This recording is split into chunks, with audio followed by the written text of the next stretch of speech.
ঢাকা শহরের শত ব্যস্ততার মাঝে যদি একটি খোলা বারান্দা অথবা ছাদ থাকে, সেখানে ছাদ বাগান করুন।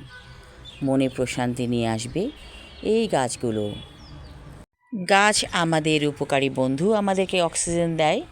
এই অক্সিজেনের অভাব ঢাকা শহরে বড্ড বেশি। চারপাশে দালান কোঠা উঠে গেছে।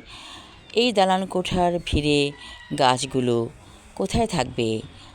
তাই গড়ে তুলুন ছোট ছাদ বাগান, অথবা ব্যালকনি, অথবা বাড়ির আঙ্গিনায় কিছু গাছ রোপণ করুন।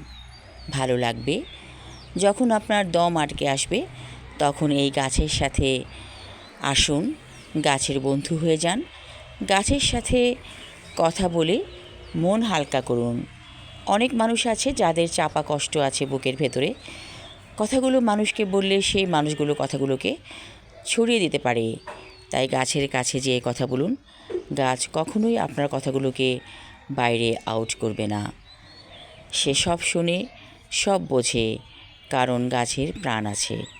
যদিও কথাগুলো শুনতে হাস্যকর মনে হচ্ছে, কিন্তু বিজ্ঞানীরা সম্প্রতি এটা আবিষ্কার করেছে, গাছ কথা বুঝতে পারে মানুষের।